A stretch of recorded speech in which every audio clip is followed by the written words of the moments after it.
ప్రతిపక్షంలో ఉన్న నాయకులు సుదీర్ఘ పాదయాత్రలు చేయటం ద్వారా ఎన్నికల అనంతరం అఖండ విజయాన్ని సాధించడంతో అది ఒక సెంటిమెంట్ గా భావిస్తున్నారు. ప్రస్తుతం జగన్ 2029లో జరిగే ఎన్నికల కోసం అదే సెంటిమెంట్ ఫాలో అవడం కోసం భారీ ప్రణాళిక చేస్తున్నట్లు వార్తలు వస్తున్నాయి. ఈ నేపథ్యంలో భాగంగా జగన్మోహన్ రెడ్డి 2027 నుండి పాదయాత్ర ప్రారంభించబోతున్నారని తాజాగా జరిగిన మీడియా సమావేశంలో తెలిపారు.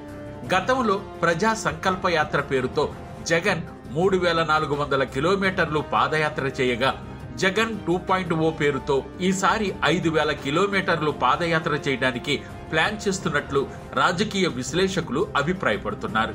దీనికి సంబంధించిన రూట్ మ్యాప్లను ప్లాన్ చేసుకుని దానికి సంబంధించిన వివరాలను వచ్చే ఏడాదిలో వెల్లడించే అవకాశం ఉందని సమాచారం. ఈ పాదయాత్ర ద్వారా ప్రజలకు దగ్గరవడమే కాకుండా అధికార పార్టీ వైఫల్యాలను ప్రజలకు తెలియజేయటం ద్వారా ఆశించిన ఫలితాలను సాధించవచ్చన్న ఆలోచనలో జగన్ ఉన్నట్లు సమాచారం.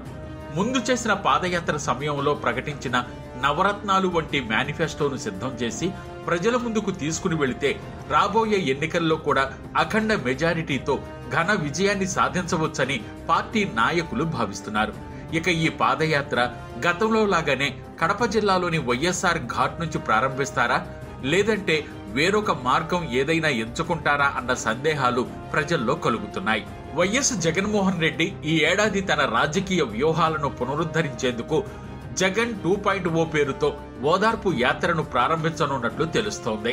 ఈ యాత్ర ద్వారా జగనే పార్టీ కార్యకర్తలతో నేరుగా సంబంధాలు పెంచుకోవడంతో పాటు అధికార పార్టీ వల్ల ఇబ్బంది పడుతున్న వారికి అండగా నిలబడాలనే లక్ష్యంతో ముందుకు సాగనున్నట్లు సమాచారం. ఇక ఈ పాదయాత్ర ఎక్కడి నుంచి ఎక్కడి వరకు చేస్తారు, ఎప్పటి నుండి ఈ యాత్ర మొదలు పెట్టబోతున్నారు అన్న సందేహాలతో చర్చనీయాంశంగా మారింది. ఈ పాదయాత్రలో వీలైనన్ని ఎక్కువ నియోజకవర్గాల్లో పర్యటిస్తే ఫలితం బాగుంటుందని పార్టీ నేతలు చర్చించుకుంటున్నట్లు సమాచారం.